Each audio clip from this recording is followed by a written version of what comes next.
Hello everyone, and welcome to episode 36 of Risky Radio. My name is Ben, aka Shopa, not Shoppa Toast. I do listen, Shopa, and I am your host tonight.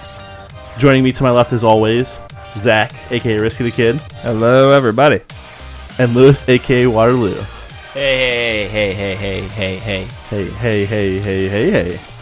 How's it going? I'm doing well, Lou. How are you? Yeah, just peachy. Just peachy? Yeah. So, what'd you get into this week? What did I get into this week? That is a question that I will answer. I got into some Zelda. So fucking awkward. It takes him 4 minutes to say games. I got into Breath of the Wild. Still played some more of that. Played some Battlefront. He said it right. Yeah. Yay. I don't think I played any Call of Duty. Played a little bit of Sims 4. Played some. Yeah, just a little. Slow? Just a little bit. Played some Fortnite Battle Royale. Really roided it out there. You really roided out there? Yeah, I went ham a little bit on that game. I can't say I didn't play a lot of that as well. With you guys and some other folks as well.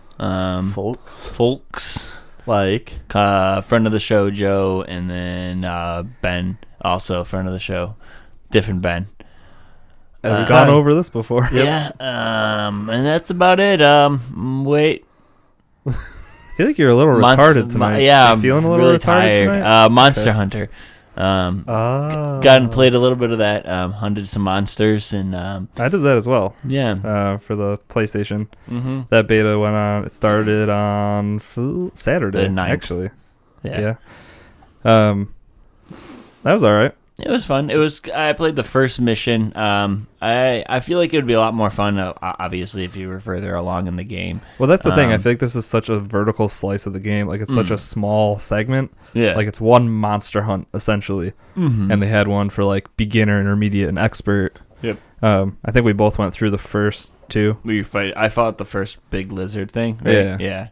So, I've never played a Monster Hunter game, so No. I guess I didn't really know what to expect. But I think you really need to be able to see the full scope of the game, or like why you're doing this. I'll tell you one thing I didn't expect: that little furry friend that followed you around. Neither did I. The little like cat. Yeah, where it's like set up your player and now set up your pet. Yeah, your pet cat. I was like, wait a what minute, what the fuck? And the pet cat had a weapon too. Yeah, he could. Yeah. Did you see? I don't know where they announced it, but it might have been PSX that you can use Mega Man. Oh, really? Instead of your little cat, it's like a little That's cool. pixelated Mega Man. That'd be It really looks cool. like it doesn't fit in at all, but No, of course not. kind of cool. But yeah, I enjoyed that game a little bit. It was an interesting take on monsters. Monster it was like, hunting. Yeah, exactly. They, interesting take on hunting, I guess. It seems like there's probably going to be a lot of systems that you're going to have to learn, and the controls were kind of weird too. I kept mixing up with my attacks. Kept hitting the triggers for attacking instead of square and triangle, I think it was. No, see, it's not square because I kept hitting square, and that's how you consume potions. Really? Your different consumables. So I kept trying to beat things, and all I was doing was drinking potions. Mine was I kept putting my weapons away. I'd be like, and then put it away.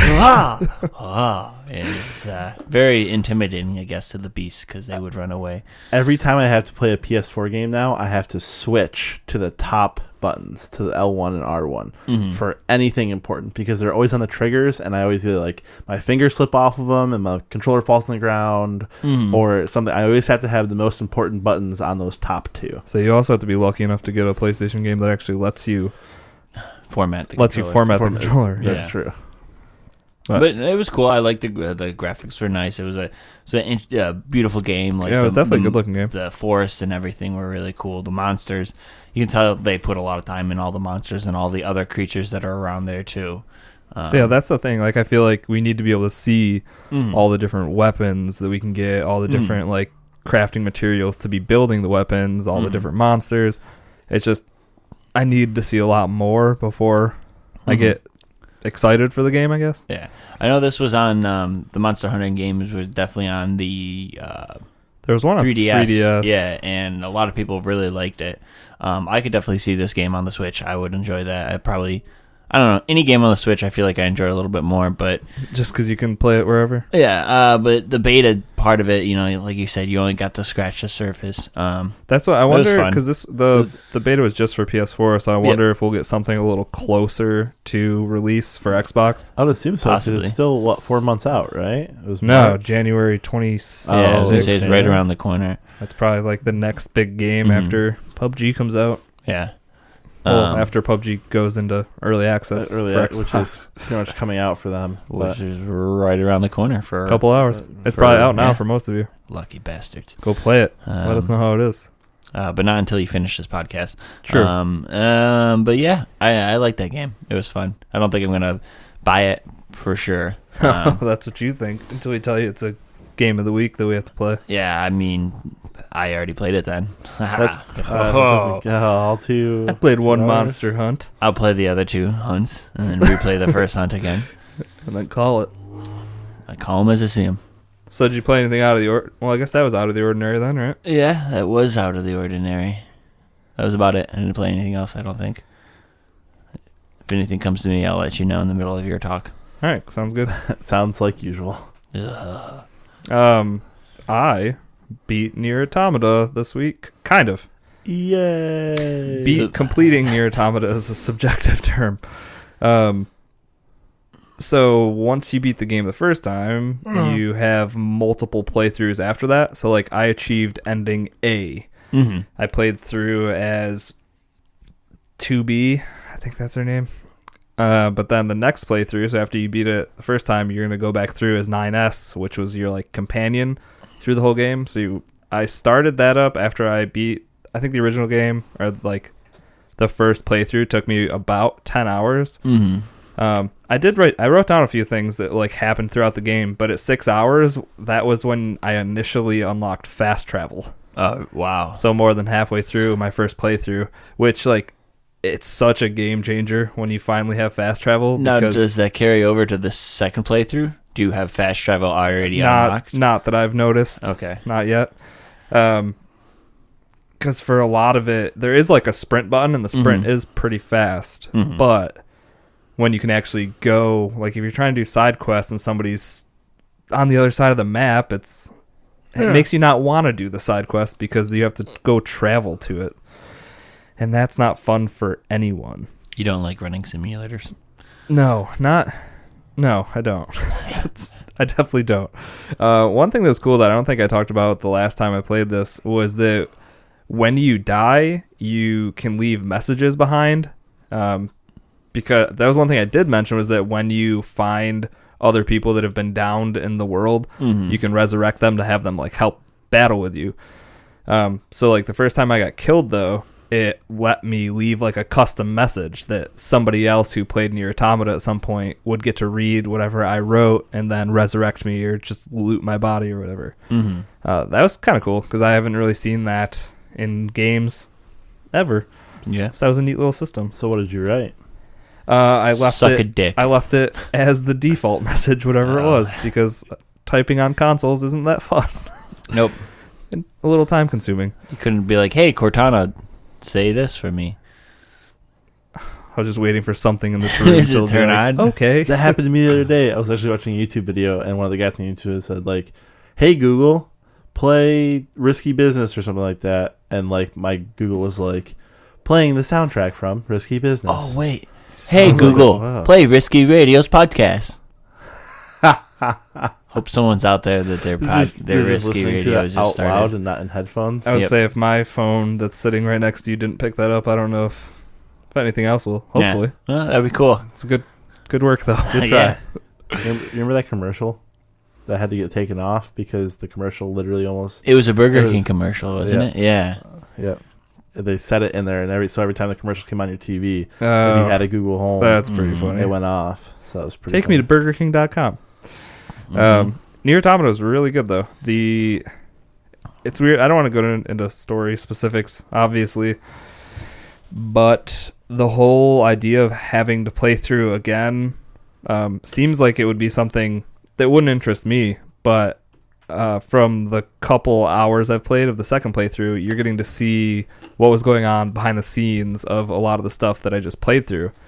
And I think there's like five in total, like endings or like second playthroughs that you can play with different characters and stuff. So it's interesting. And I've talked about the game before, so I won't get into it again. Wait, just quick question. Yep. Say you have those like you played as B2 first, right? Yeah. And now you're playing as what? 9S. What if when you were played as B2, one of your choices were to kill like 9S? Is that one of the options or anything like that? No. Okay. You just completely eliminate your second playthrough. Exactly. I was wondering if there's ways to do stuff like that. No. Okay. Never mind. Then I'm done asking questions. So you're good. I also beat What Remains of Edith Finch. That game was maybe 2 hours long. It won an award at the Game Awards, which we'll be touching on later. But it's a really good story. You are Edith Finch. Mm-hmm. You're going back to your family's home, and you slowly go through all of the ways that your family members have died, because there's like a Finch curse is what they call it. It's just like people are always dying in weird ways. And when you go through the house, you're going into each like family member's room, and then you open a book, and then you kind of go into like the story, and you play through their like final moments. It's really good storytelling for a video game, I would say, which makes sense. Mm-hmm. It was like going to the movies. It was a good story told over 2 hours. And I definitely recommend it. I'm not sure I'm assuming I bought it on sale at some point. I would assume it's probably like $20, but well worth it to me. If you can pick it up on sale, definitely. And if you game share, all the better. Now, is this a game that you're going to want like a bowl of popcorn near you? Well, like, can you eat? No, because you said it's a good like narrative story. I was wondering if is there a lot of like quick time. It's still a video game, so you're still gonna have to move and click buttons.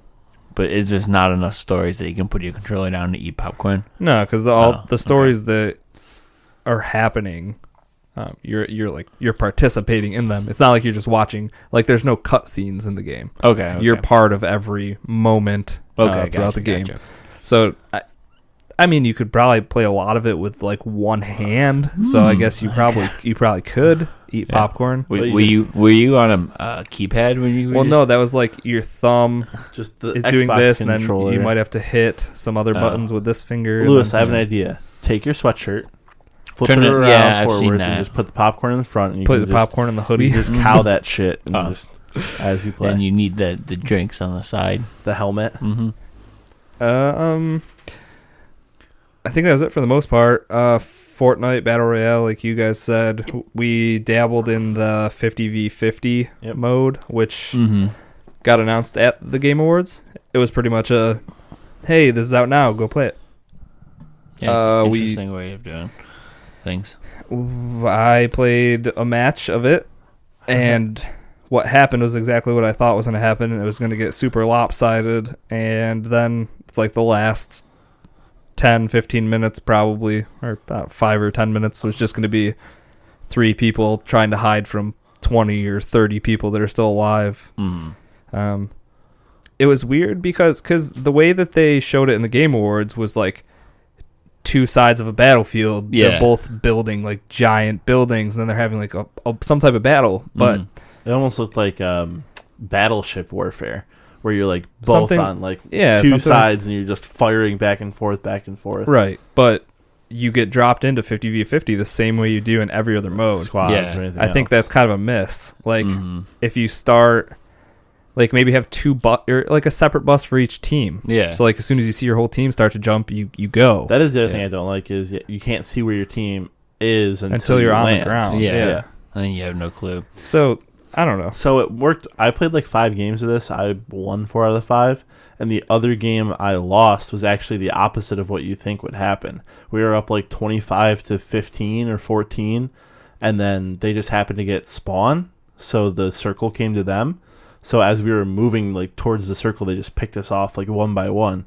And we ended up losing. They lost like 2 players while we lost 25. So yeah, I mean, I guess it definitely comes down to your team circle movement because and stuff as well. It's also like it's this giant game mode, but you can still only bring 4 people into it. So like the maximum amount of people that you can be communicating with is going to be 4. Like even adding like a rally on me commands or like go to it would be cool the if marsh you or could something. like I could talk to you four people at all time, and then if I got in proximity of the other people, have proximity chat. Yeah. Like, hey, we're over here in this house. Like we're trying to build up here or something. But the only problem with that is you're already running at like 30 FPS plus barely most of the time. It feels 30 players trying to talk in proximity chat. You think if you get to the end of that game, it just like, and I'd even be fine. Well, yeah, I mean it's tough to organize a team of 50 people. I was gonna say, yeah, just like get 50 people into Discord and you guys can all talk that way. That'd be a fucking mess. Yeah. I know But, it's like, been in- done on like PUBG before. What about it? Like they do a custom match and the guy will get like 100 people in there and they'll go to 2 different like Discord servers. See, yeah, like that, something like that, but make it easy for console users. Yeah. Even things like in Battlefield, the Battlefield games, how you can have a commander who's like telling you like attack C, like defend B, whatever. Yeah. Even if you had like go to Literally the only thing you have marsh is or that whatever. one marker you can hit on the map, which I've used a few times and people have followed. they can see that. Yes. in the 50 versus 50, then there should be a lot of I would say markers. so. I feel Like 50 people could all just put markers everywhere. I don't think that's right. I think only your 4 can see people. that. That could have like been. you and your 2-3 teammates. It was weird can see because it. the first time I played 50v50, I played it solo, but it didn't load me in with any other players like on my team. But then the other times I was playing it, it loaded us in as like squads. Yeah. So I had 3 other Where you random actually have people. so they could So they had probably the see colors that. and stuff, so they could see that, I guess. Yeah, that makes more sense. I would say the only time I really used them is when we were up in the bus. Yeah. Like, hey, let's go here, and we'd all put our markers there just so everybody knew exactly where we were going. I attempted to use them for like where bases were, like people were building bases or like gunfire was coming from or something like that. I tried to put them on the map quickly. And that's like, yeah, the lack of communication in a 50v50 is just kind of what hinders it. What breaks it for me. Yeah. Because, I don't know. I'd rather just play squads or duos or even singles, to be honest. So the concept of 50 versus 50 is pretty cool, though. Like, and I feel especially like they should have it, like you were saying, have 2 different buses or like have a split down the field, like Stratego style, you know? Like, or even just have 2 designated spawns on opposite sides of the map, and then you're all coming in together in the center. And like if people want to flank, they can. And yeah, have the circle. You can have the circle start on the outside, but it always moves to the center, directly to the center. So you know that's where you have to build your base. The only way that might get tough is if like you could definitely develop strategies for just that area. But then either way, you're still fighting over to get there. I don't know. It's cool that this is only going on for another week. It's till the 17th, the 50v50. So they're definitely just putting it out there to see how they can improve it, see what people are saying about what it. comes of it. It's their first shot at it, at the 50v50. So maybe Even version 2 of it is something altered and better. Even if they built like Trump walls on each side with just like vantage points on so you go into the game like we said, but there's already like walls built over a river and you can't like build past the certain point of the wall, and then you run around and loot your side, and then you get to the wall and you have a battle on the wall. Now the only problem with that is if you have somebody that hides and doesn't want to lose, then right. So yeah, I mean it's a lot. They have the solo duo squad thing down because that doesn't seem like super difficult to actually execute, but the 50v50 it needs some work, and it only being around a week I think shows that they kind of didn't know what was going to happen. They should change it to 33 versus 33 versus 33. three First team, one. or 25, First. 25, 25, 25. First Yeah. one. 25. And that could even be spawned on like the four corners of the map. Four or something. corners. That'd be fun. Is there proximity chat for like, so say you go into a squad game solo, but you get 3 randoms. Is there group chat for that?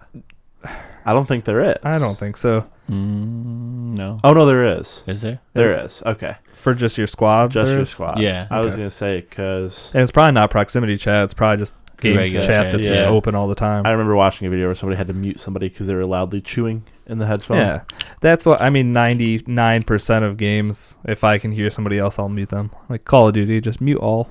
I don't want to hear anybody. Like after Call of Duty games, everybody's yelling and shit. No. Oh, reach out to me. I'm Risky the Kid at. Oh, sorry. I'm gonna mute you. Yeah, exactly. Muted. No self promotion here. How would you, Ben? Did you get anything? Get into anything? Nothing too different than what we've been playing. We played a lot of stuff together this Yeah, we past did. week, which was pretty cool. We also played some Rocket League. Oh yeah, we played that. Yeah. We played some like custom matches with Roshi Red and Corey, and we also last night played some 4v4s, which actually went pretty well for me. The chaos. Yeah, I mean, I'm not a fan of 4v4 because I mean it's called chaos is like the name of the mode, Yeah, and there's a reason for that. I just feel like I don't want to say skill because like you still need to execute things when they come to you, but like you can't really set up anything in the chaos mode just because it's chaos. Yeah, Like yeah. there's so many You could- people all smashing into each other, and you could center a ball, but but there's fucking 3 people in the goal at trying least to kick it out, and like I think 2s is probably my favorite, and then 3's right behind it. But yeah, I mean when you have 4 people, it's not a bad way to go. 4s behind the 3s by any chance? no, that'd be behind 1s. Oh, there is just singles? Yeah. Oh, I didn't know that. 1v1. I 1v1, feel like that's bro. very volatile. You Yeah. either play well and they screw up, or you suck and you screw up. Well, like the 1v1's 95% of it is probably the face off. Like if a face off goes wrong and like the ball comes up behind you or you go flying off the ball, like you can quickly get like most of the goals I feel like are scored in the first 10 seconds after a face off. So yeah. There's that. Other than that, I played some Fortnite solos. We haven't really gotten a win in a while. We got a couple of lower finishes in squads. I think we have like 8 top 6 finishes. Not now. when we were not playing with you. We What fucking, is that supposed to mean? I I don't mean, like, we just couldn't figure our shit out. We played for a while Yeah. last night, and Only it this was one match rough. that we did. I don't know. It's like Yeah, every yeah. time we came down, it was literally like into conflict, and Mm. we You- rarely walk out of those alive. You're in-game leader It's as me. that's what we need. Somebody to yell at us and tell us what to do or something, I don't like yelling. or I just need to figure out how to shoot at Shoot people. something. Yeah. I feel like sometimes I shoot them, but they don't die. Like, Well, I definitely feel like my bullets don't do more proper damage. it's because you're shooting them in the shins, and other people are shooting you in the face. No, I usually go torso. That's this game is even the torso is very low damage numbers. Really? If you shoot somebody in the torso with like a white gun, it's like 30 damage, 31 damage, and a headshot's like 91. Yeah, I mean you can definitely tell because Sorry, go ahead. I'll start gunfights and be aiming. Like if I can stay on your torso, usually I'm pretty happy in video games. Moving up to the head just means I'm gonna fucking miss. So I'll even have the drop on people sometimes, and if they turn around and they're on my head, like Yep. I'm dead, and Gotcha. like and you can tell the different. Like if somebody's good and they're shooting you in the face, you die in like Oh, yeah. a split And- second. and That's how I felt like last night, though. It's how everybody was shooting us in the Yeah. face, and we couldn't shoot any faces. Yeah. And it's like shotguns too. You think like you put it on their player and you shoot your shotgun and you expect to do it like a crap ton of damage, but if you only hit them in the torso, you're still only doing 50 damage a shot. That's Yeah, I was gonna say, I've 100% been in true. like close combat and shot somebody in the torso with a shotgun, and then they shoot me, Yeah. and But I I've had die. the same thing where a guy gets a drop on me with a shotgun, and I get a lucky like 2 headshots with an assault rifle, and he's out. Yeah. Just because. So I think it's largely based off of the headshots you get, and all that kind of stuff. All this is really but- doing is getting me nervous about PUBG. Oh and yeah. how we're How fucking terrible. horrible at it's it. gonna be to PUBG. I'm gonna have to get better at hiding. Mm-hmm. I mean, I think the damage outputs in PUBG are a little more true to form. You're just gonna have to get good at sniping. I mean, I think you shoot somebody in the chest if they don't have armor on, it does a bunch of damage. You shoot somebody in the head, it does a lot of damage. Whereas I think Fortnite, you either shoot him in the head and do a lot of damage, or you shoot him anywhere else. Like you could shoot somebody in the pinky toe, it's the same damage you get in the chest. Yeah, I feel like the damage drop offs aren't as good as, you know, if you're shooting somebody in the foot underneath a car in PUBG, it's going to take 5 shots. Whereas if you shoot him in the head, it's only going to take 2. So I think the damage... Should only take 1. It's bullshit. Well, if they have a level 3 helmet... Oh, that's true. That's the biggest difference, too. Gotta watch out for those level 3 helmets. There's armor and helmets and stuff in... There's armor in Fortnite. There's that blue shields. Shmooshy juice? Juice? What the fuck's that called? Yeah, nobody can think of it now. Juicy juice? No. OJ's juice? OJ is juice. OJ is the big juice. He's the juice. Oh, I'll think of it at some point. But so yeah, no, play a lot of games with everybody. But I know something else he played with everybody. It was Destiny 2: The Curse of Osiris DLC. Oh yeah, Yep. I actually forgot about that for a second. How could you forget about it? It was so. It was so long and so. I mean, I liked it. I think it could have been way more in depth. I think it went very quickly. Mm-hmm. It was only roughly 2 hours gameplay, and it seemed extremely easy. Oh yeah, that's for sure. And this is just the name of the game. We're just touching on the story, the new story content. Yep. Mm-hmm. It was cool getting to see Osiris. Yeah, it's just how badass. I didn't know he was some old guy like that. It also shows how badass warlocks are. Not really. Yeah. Yeah, Warlock is badass. Yeah. Okay. I could see the Titan, Vuvuzela over there surviving this time trial. Don't even get me started on Cade 6 being able to survive this. Cade 6 is the best character. He would be in like, the Destiny universe. I'm gonna make a joke about time, and then that's about it. He wouldn't finish the mission because he'd be making too many jokes about time and. You feel dumb yet? Yeah, a little bit. Oh my. Yeah. So getting Osiris is just someone we had always heard about in the lore. He's a dude that messes with the space-time continuum and the Vex and all time travel-y stuff. Mm-hmm. So we finally got to see him. He was a cool character, but I feel like you didn't get to learn a ton about him. Like the most interaction we had, I felt like it was the very end of the DLC. Mm-hmm. Yeah, when he's talking to Ikora, who was one of his students. Mm-hmm. Like he taught her, and they just kind of like blah blah blah and say their goodbyes. Yeah, you don't know what was he one of the 3 guardians? Was he ever like? What was his deal? Did he have honestly his own, I'm class, sure there's a lot of information on that from like grimoire cards and shit that stupid stuff we never cared to read. Yeah, I don't read, but it sucks because I feel like he's a character they could have kept around post DLC. Like he could have run the Trials of Osiris instead of weird Brother Vance. Yeah, true. Brother Vance, who turned out to just be like a huge fanboy of Osiris. I thought he was one of his like students. I thought exactly. But like he had actually met disciple. him before. Yeah. So Brother Vance is just kind of a loser now in my eyes. We got a new social or not a new social space, a new planet. We got Mercury area to run around. Flashpoint area. Yeah, I don't know what you actually call those, like Earth and Nessus planet. and Io. Yeah, planet. By far the smallest. Super small. Like I feel like you can run like a figure 8 around it in like a minute, probably. Mm-hmm. Although I think so, there was a mission we had that was like expand your tree limbs or something weird like that.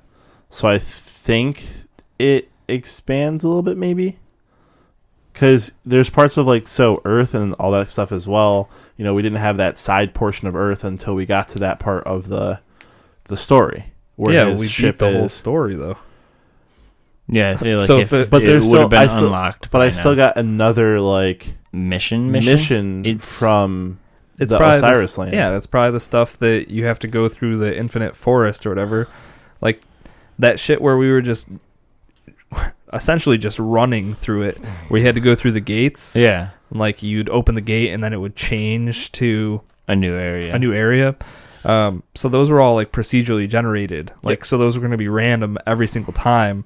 So I don't know if maybe you can get to there somehow from Mercury. Oh, I don't think you can. I think they were just part of the story. Can you? I think you can. I think because they do mention you should be able to. Because he mentions that like if you ever need to see me later, I'll be in the forest. Well, yeah, that's also so you'll probably be able to Ikora. It's not really to us. I would say that just seems like a story thing. I don't know. I bet you'll be able to go there.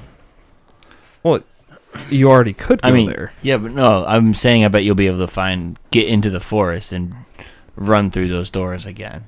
Well, that's what I want to do for sure. Yeah, because I had so much fun. Do that running simulator again. Did you actually run through that as well? Or did you kill everything? I killed most of them. Then when I realized you could run through them, I kind of started running through them a little bit. The only time you had to stop was if the door was like red. Yeah, and you had to kill a special guy. And then you had to kill the daemons. Only had to kill him. Yeah, but I don't know. The final boss battle was decent. It was cool. It wasn't hard. It was very easy. He was just a giant centipede. Centipede? Yeah. That looked like a centipede. Well, not really a centipede, but he had like, I don't know. Wait, the way he looked. What's your best explanation for it? He was like a giant hydra. Okay. Isn't that what it was? He had like a backbone. So he had a vertebrae, and that makes him a centipede. Well, stuff coming separated out. I did like that, and then there was a bunch of little arms and legs on the side. Like a spider. No, I didn't hate centipede. Thank you. To be honest, centipedes are super long and skinny. That's what. And he had a bunch of finger legs. He's a giant. And he had a little army thingies. No, this doesn't help everyone that's listening, but he was a giant Vex machine with lots of vertebrae and arms. Yeah. There you go. I didn't like it. The final battle. Yeah, it was. Yeah. It was too linear to me.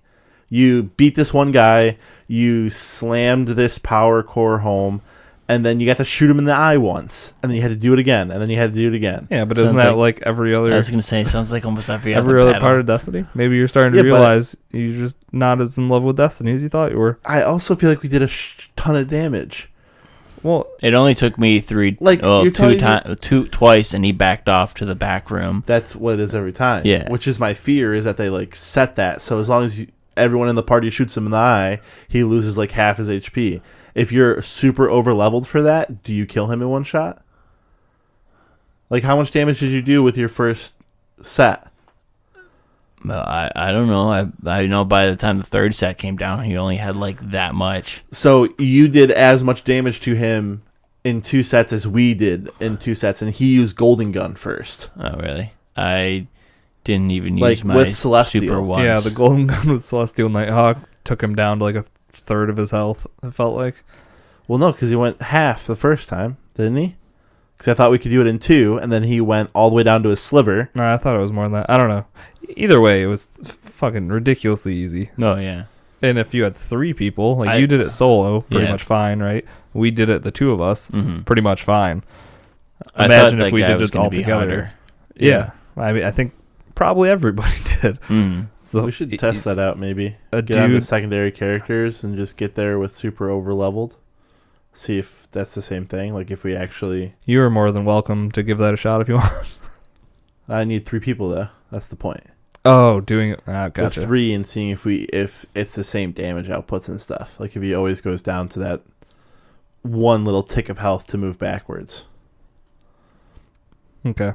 Yeah. I don't know. I was very underwhelmed by what they brought out. They made a couple other changes as well.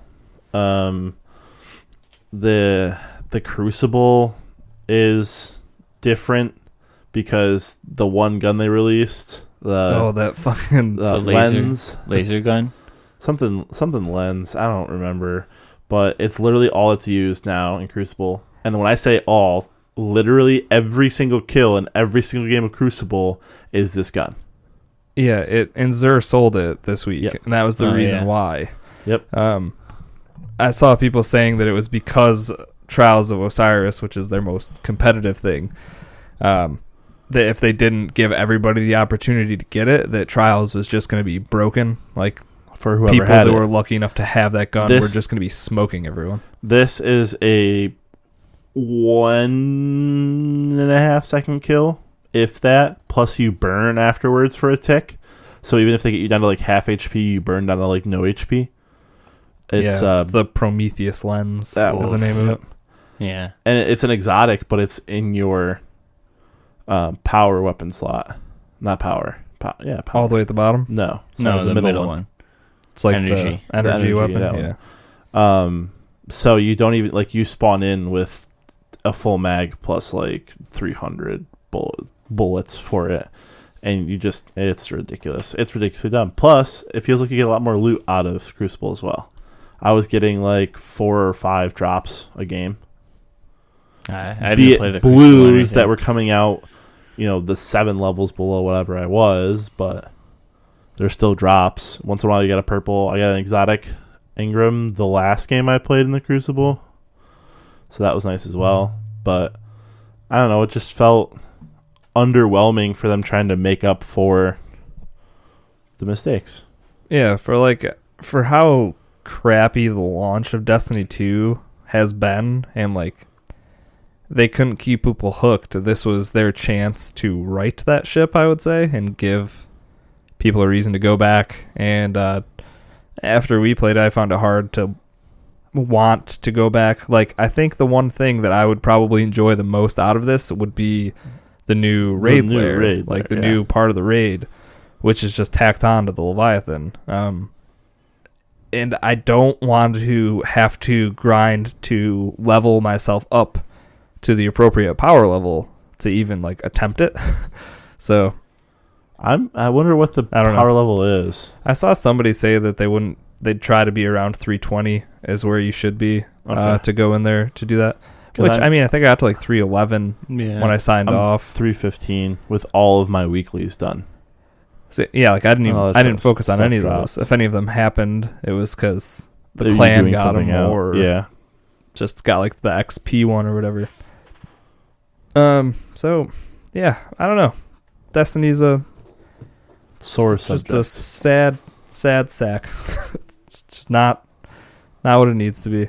It's not the Destiny we remember. It's not. Or the Destiny we wanted. One big issue that's been brought up is that people are now getting gated out of content that they had originally. So like do you see this? Mm-hmm. Like the Prestige Strike and the Prestige Raid, they raised the levels that you have to be to get into them. But with the DLC, they also raised your level cap so you could get up there. People that don't have the DLC, they didn't get their level cap raised. So there's no way that they can actually get into any of the prestige stuff without paying the $20 or whatever it is for the DLC. To raise their level cap. To essentially have the ability to raise their level cap so that they can do that. Apparently, since that all happened, Bungie said they are looking into it. But still, like if you look at the PC people who got this like 2 months ago or whatever, a little less than that, they've had this stuff for like a month and now it's just being taken away from them already, which I don't know. It's pretty insane to me with everything going on with like EA and just you have to be, if you make any decisions that aren't like gamer focused at this point, I feel like you just get crucified. Oh yeah. And Bungie right now I think is going through that from their diehard crowd, and like it's their diehard crowd, and I don't even know if casual like players would have even went to pick this one up. Like I don't know. No, I agree. There were still like those diehards who did world's first for the raid and all that stuff. But at this point, if I put myself in their shoes, once I beat this raid, what else am I supposed to do again? Like, cool, you gave me 2 hours worth of DLC story content and a raid that they finished in an hour and something. You want to know what sucks is like the stuff to strive for in lots of these type of games is like your different skins, your different like shaders and all that stuff, which is all locked in the fucking Eververse at this point. Like during this update, I think it was they dropped over 100 new pieces of like ghosts, ships, sparrows, shaders, all the cosmetic stuff, and it's all sitting at the Eververse. So like you either take your enlightened, or what are they called now? Illuminated engrams that you get for leveling up, or you pay for them. Yep. So it's like the stuff that people will be striving for at this point to get, because once you hit power level, it's like, what else do? You probably have the best guns, since there's not like random rolls. Yep. They took that out. You have like the one thing you're shooting for next is give me all the coolest looking stuff. And right now it's all based on loot how boxes. Yeah. So even if you're paying for them, it's still, you have no idea if you're actually going to get anything out of them. Mm-hmm. Destiny 2 is a mess. We should get past this fucking terrible thing. Poor Destiny. Feels bad, man. Yeah, definitely. I think every Destiny player out there is saying the same exact thing. And like we hopped into the game at first, and like you're back in, you start shooting everything, and you're like, oh, this feels so. Oh yeah, good. I did enjoy that. You know, Like, I was enjoying killing people and everything. And even playing through the campaign, as short as it was, and as mediocre, in my opinion, of a story as it was, like, it still felt good to be doing Destiny stuff again. Oh yeah. And it only felt like, we say it felt short. I mean, to me, it felt like it was 30 to 45 minutes worth of gameplay. We played for 2 hours, but I enjoyed it so much just getting back in that it felt short. It didn't feel long at all. Yeah. And, like, it's some of the best gunplay in video games, so it's of course it's going to feel good, but yeah. I don't know. Poor Destiny. Maybe sometime they'll listen. Maybe. Yeah, the only time they want to talk now is right before they're releasing DLC, and then It comes out, and it's... they got to be nice, and they got to be like, hey, we're focused on you, so make sure you buy our DLC. I wish I didn't pay for the $100 version of this game, because I probably wouldn't have bought the DLC. Would have just watched videos of it or something. Right now, $20, like, this feels smaller than, like, the Dark Below. Yeah. Like, the Dark Below had a whole new raid. I was going to say it did. And, like, at the time, that didn't feel, like, huge or anything. But this definitely feels bigger. We also got the Dreadnought from the Dark Below as well. Or was that the Taken King? That was the Taken King. Mm-hmm. So, yeah, it's just like they've done... This is probably the worst DLC they've had so far, which is not where they need to be right now. The worst DLC they've had so far was Destiny 2. The vanilla. Zing! Yeah, Yikes. touche. But with that, let's get into some free shit for you this week. Which is the same as last week, but we're going to go over it quick anyways. Warhammer End of Times, Vermintide, that goes through the month of December. We play a little bit of that. It's fun. Hop into it for free. Play with some of your friends. We played for a while, and we had a blast. Tales from the Borderlands runs until the 15th, so you have 3 more days once you probably start listening to this to get it. So get that before the 15th. And then replacing that, Back to the Future, the game 10th Anniversary Edition, will be running from December 16th to January 15th, and that's your Xbox One games. 360, you can get Child of Eden for the next few days. So it turns out Child of Eden is a Kinect game. A Kinect game? Yeah, I think that's probably why we'd never heard of it. But yeah, there you go. That's a Kinect game. Well, have fun with that, all you Kinect playing fellows. And fellas. Ladies. Fellers. For anyone that plays Kinect games, this one's for you. This one's there for it you. is. And replacing that the 16th, Marlowe Briggs and the Mask of the Death. And those are your games of gold. On to your PS Plus games. We have Darksider 2 Definitive Edition. There it is. Hey. Kung Fu Panda Shadow of Legendary Legends. You only, you have That's You, and still out the VR Until Dawn Rush of Blood. And that'll probably be the last time we let you know that Until Dawn Rush of Blood is free. It goes through the end of the year, so it goes through. Grab it. Perfect. PS3 Siberia Collection, which includes Siberia and Siberia 2, and X-Blaze Lost Memories. Yeah. And last but not least, Vita Forma 8, which is a cross-buy with PS4, and Wanted Corp. Next, we're going to get into a word from our sponsor. This week's episode is brought to you by 16 Ounce Gaming. Those guys over there have a Discord that you can hang out with us in. You're in Discord, yep. They do a bi-weekly podcast. Yeah, It's a lot of good stuff. Great one there. Sorry. I erased the thing that I had written down a while ago. Now I have to go off the top of my head. So they did a Secret Santa thing, and I was gifted XCOM 2 from my buddy Toast. So thank you, Toast, for that. It's a great game, and I know Ben also had a thank you. Quick. Yep. Charlie Mops, thank you very much. I already thanked you in Discord, but I'll thank you here as well. Dark Souls 2, we'll be giving it a try here soon. Don't even really know what it is, but I'm kind of excited to just get into the Dark Souls games. They're hard. Not playing, first-person shooters forever, so it's a good place to start. Yeah, it's funny because in Discord I would anytime the XCOM 2 was on sale, I was always like, oh man, I'm on the fence. I feel like I should buy this, and I just never did. But Toast is a good guy and he listens, so he's one of the co-hosts over there. So give them a shot. Their link to their Discord and their podcast will both be in the show notes below. Yep. That's all I had for the sponsorship. Perfect. Thank you. Next, we're going to get into some listener questions that we received the past week. Woohoo! First off, friend of the show, Ross. What type of headphones do you prefer when recording the podcast? For me, it's an easy one. Ones that work, preferably. Okay. As long as I can hear what you're saying and doesn't sound staticky or anything, pretty much works for me. Okay. How about you, Ben? I use a leftover pair of Astro over-the-ear headphones. I was using earbuds, but I prefer over-the-ear for most everything at this point. So it just makes everybody sound crisper and cleaner and nicer, and it gives me that podcast man look.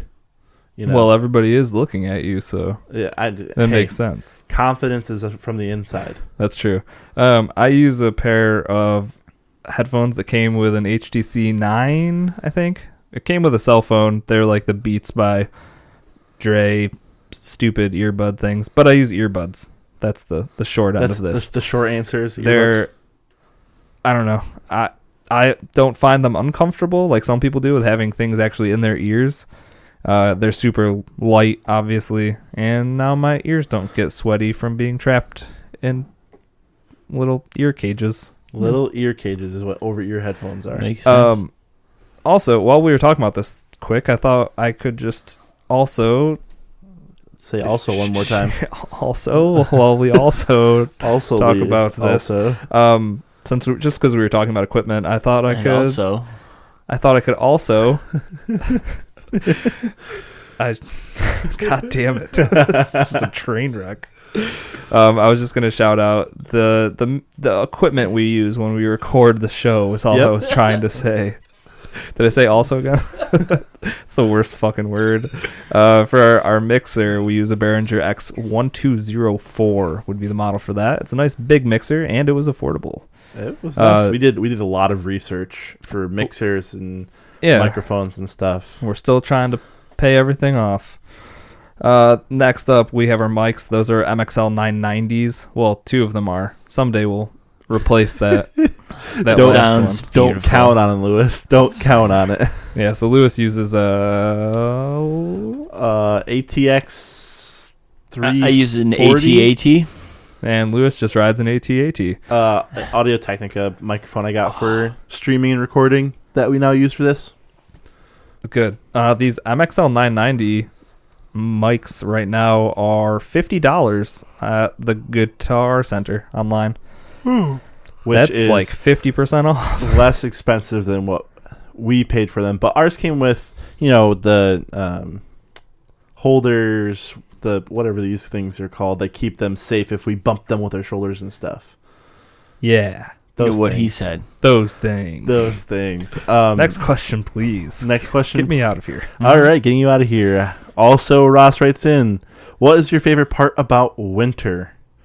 We are from Syracuse, which is upstate New York. We have some pretty strong winters, if I do say so myself. They're nice and hardy. I think Syracuse is the third worst like snowfall. I was gonna say a lot of times we're number one. I was gonna say I think Buffalo, I just saw something. Rochester, Syracuse, 100%. Buffalo gets way more snow than we do. I'm pretty sure I just saw something that was saying we were number one.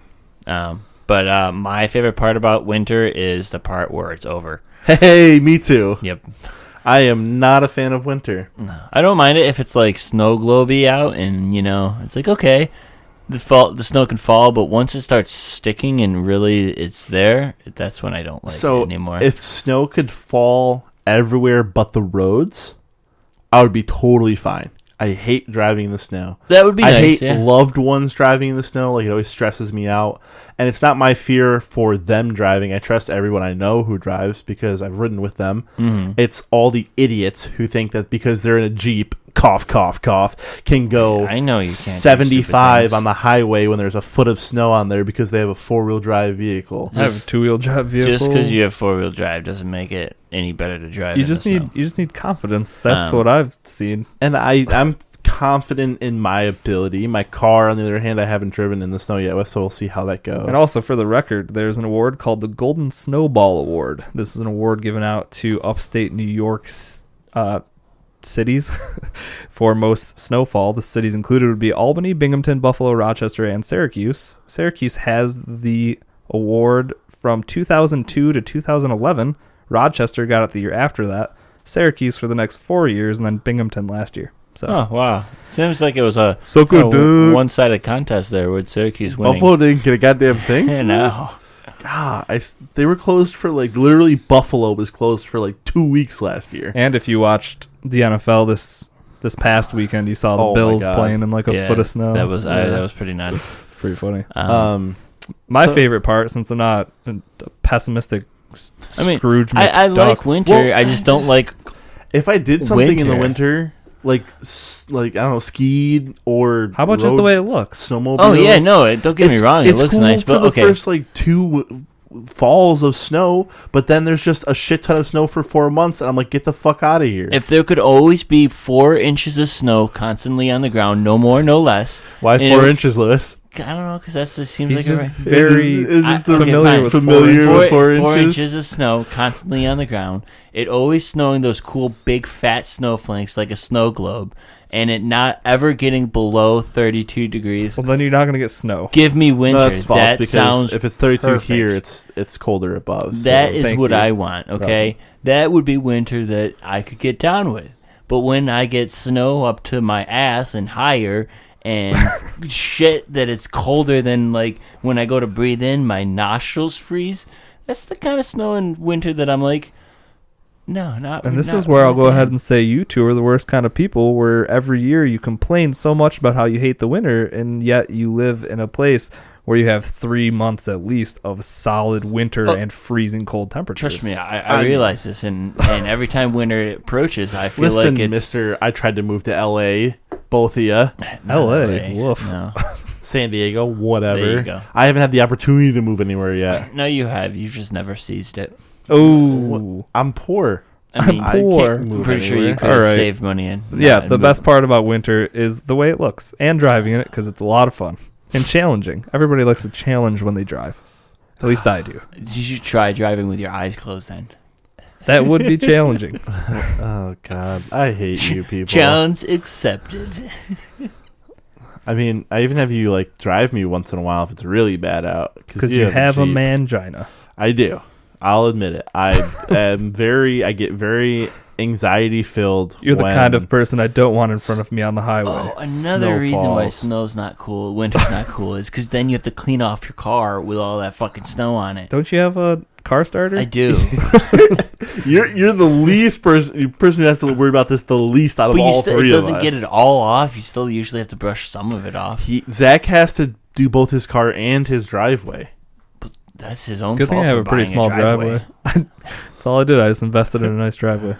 I don't know. But no, winter is nice, but it could, if it lasted a week, yeah, I'd be fine with that too. Yeah, just be winter from December 23rd to the last December day of December 26th, and then we're good. And then we're fine. Just white Christmas, Gucci. We're fine with that. You're overruled here, Zach. No, that's fine. I mean, I could move to Alaska, though. I feel like that would be different. Oh, for fuck's sake, Jesus Lewis. Christ. Get out of here. That's because he just literally drives a snowmobile around the whole time. You don't have to worry about Are a you car. kidding me? I would not have a snowmobile. I would have a bobsled dog team. That'd be cool. Yeah. That should be kind of cool. I'd get behind that. Yep. Literally. Right? Mush. Tink. Friend of the show Kaboski writes in, when was the last time you pulled an all-nighter or stayed up very late from playing video games? Well, I stay up on average till like 1 o'clock almost every night playing video games. That's almost an all-nighter, Lewis. Getting 1 hour into the next day. Almost all night. Almost all night. Get the fuck Yeah. out of here. It is Jesus all night Christ. because it's into the next day. No. Thank you very much. It's because night is technically over once the new day begins. Night and fur is dark. Night. So when you sleep from 10 p.m. in one day to 6 a.m. the other day, you slept, I slept last night and this morning. No, Yep. you say my last night's sleep was good. Last Inferring night's that the sleep whole and this thing- morning's sleep was fantastic. You never say that. Yeah, you don't say that, but it's implied. It's not implied. Yes, it What's is. implied is when implied it's that you dark slept at outside, night and it's in the morning. night. When it's dark outside, When it's dark, it's okay. night. So when it's 4 o'clock in the afternoon and it's dark out, it's night. yes. No, it's afternoon still. You're an idiot. 2v1. I know, I'm Lewis. not gonna win. You're right. Win. And 11 p.m. is still afternoon, but you don't say it's afternoon. What? Even if it got dark at 2 o'clock, I would still say it was night at 2 p.m. So, Lewis, your answer is I stay up until 1 every night. Okay, Ben, how about you? I mean, that's not. Yeah. I guess So that's not my answer. I didn't get to stay up the first night Call of Duty came out, but we were up until we were up trying to play till 2 o'clock, and then I hopped on PS4 and played for a few hours. I think 4:30, 5 o'clock I went to bed, which was an hour and a half before my girlfriend got up to go to work. So that's pretty close to an all-nighter. Let's see, Destiny, we got up super early and played for Lord knows. I would say that was actually the last time I did it. Billion hours. I took a nap in the middle of it though. Yeah, because you got up at midnight. Yeah, you were up at midnight. We didn't get up till early 4 o'clock. You guys in the morning were or up, something no, like I that, think you were 4 up or a 5. little later than that because I remember I was up. We got like 2 hours in before we had to get ready for work. Yeah, so I want to say you guys got up around 5. Yeah. And when Fortnite came out, I actually took the day off, and it came out at noon, I want to say, and I played for like 14 hours straight. So like 2, 3 o'clock in the morning the next day. So I consider that not an all-nighter, but I played that for a shit long time. A shit long time. A shit long time. Long. What about you, Zach? My longest one recently was probably a couple months ago. I was up with the 16-ounce guys who... Some of them are crazy because they're from like Scotland and England and shit, and we were up till maybe 4 a.m., 5. I probably didn't fall asleep till 5.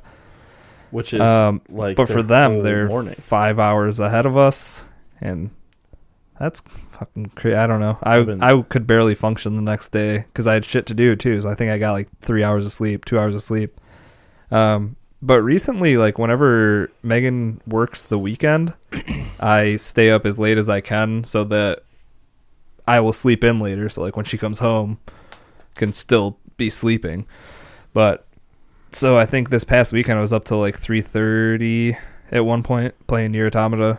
On those weekends, I usually just play until my eyes stop working, literally shut themselves. Mm-hmm. And then you wake up and you guys running into the wall, and you're like, "Oh, it's time to go exactly. to bed." It's just not happened to me. It's the worst in Stardew Valley when you fall asleep at the beginning of your day and then you wake up and you're passed out in your bed. And it's like, oh, hey, we found you out in your field. Mm-hmm. Oh, Stardew.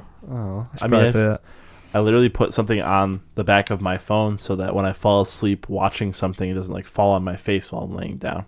Because that's what I do. Your hand will still fall with your phone attached to your. Yeah, but like when you hand. start to fall asleep, like your hand gets lazy and you let go. Oh, that's true. But I've I wrap it around my definitely finger. dropped my phone on my face before. Yeah, but I can't go to bed How? like. Do you fall asleep with holding it above your head? No, Yeah. I mean, I will have dropped it just by not having a good grip on it. You've never dropped your phone on your face? Are you kidding me? You've never dropped your phone while you're like laying in bed? I've dropped my phone, but not on my face. Do you on not, your like- chest, on your shoulder. Like lap. Lap? You just pointed to your shoulder and you said lap. Also, when you're laying down, you're holding your phone All down the by way down your lap. dick? No, I mean, So you're like laying down flat, and then your hands are fully extended down to your waist. What are you doing with your phone at this point, though, Lewis? No, That's I'm just definitely saying, the key. I've never fallen asleep with my. You've never been watching porn, and just right at the good part, you drop the phone, and it hits you right in the face? Never dropped my phone on my face. What an adrenaline rush. I think it's something you could get into. No, I don't. Why drop phones on our faces? Nobody does it on purpose. Yeah, no, definitely doesn't. Well, if you're holding it above your face when you're thinking might go to sleep, that's kind of on purpose.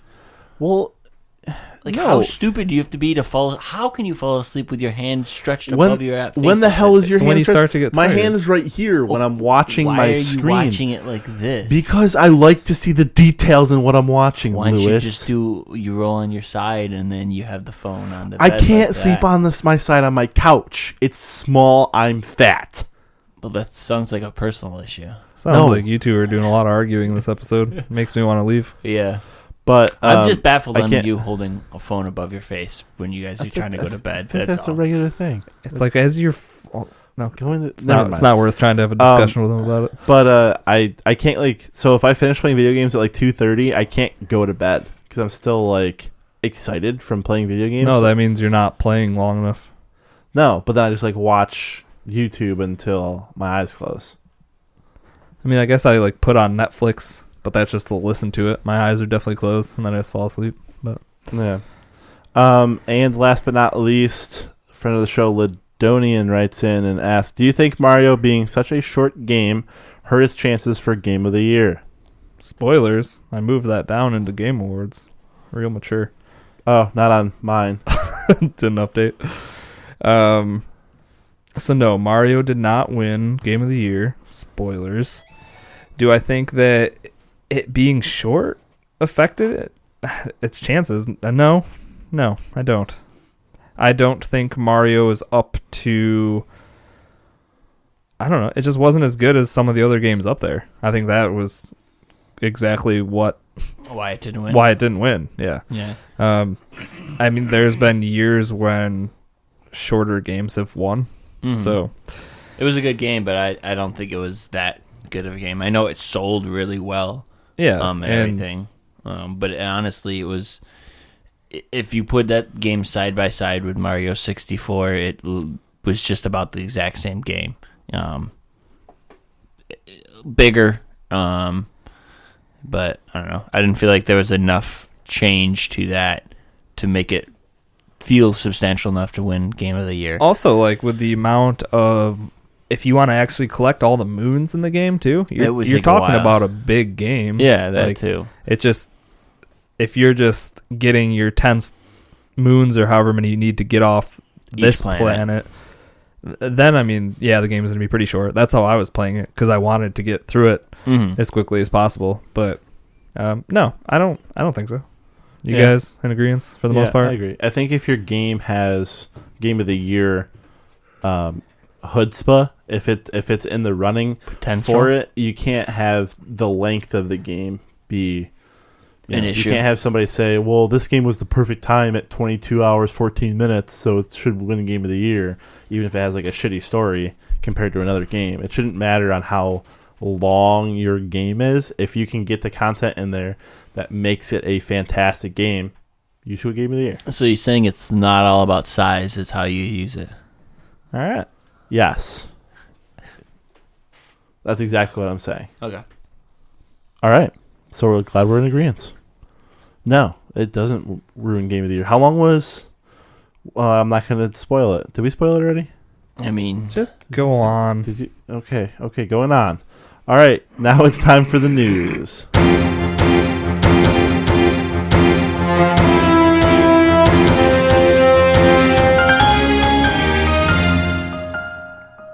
All right, first up in the news, what do we want to go with? Let's see here.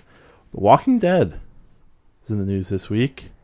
Yeah, The Walking Dead is a game being produced by Overkill. It's Overkill's Walking Dead is actually what they're calling it. They just put out their first trailer for the game yesterday. You're playing as, I want to say his name was Aiden, maybe. I probably should have wrote it down. it takes place in Washington, D.C., and you see his life transform from like his daily business life in D.C., and then all of a sudden there's zombies and blah, blah, blah. So yeah, new actual Overwatch. Why do I have Overwatch in my head? Because you see the over? Like Overwatch isn't even on my screen anywhere. I don't know why I just said that. Because isn't it Overkill who makes the game? Overkill's Overwatch. God damn. Yeah, so there's a trailer out for that now. Also, Mega Man 11 was announced a few days ago. This is all before the Game Awards. Yeah, so Mega Man 11. That'll be fun. I've been waiting for a Mega Man. I haven't seen one sooner.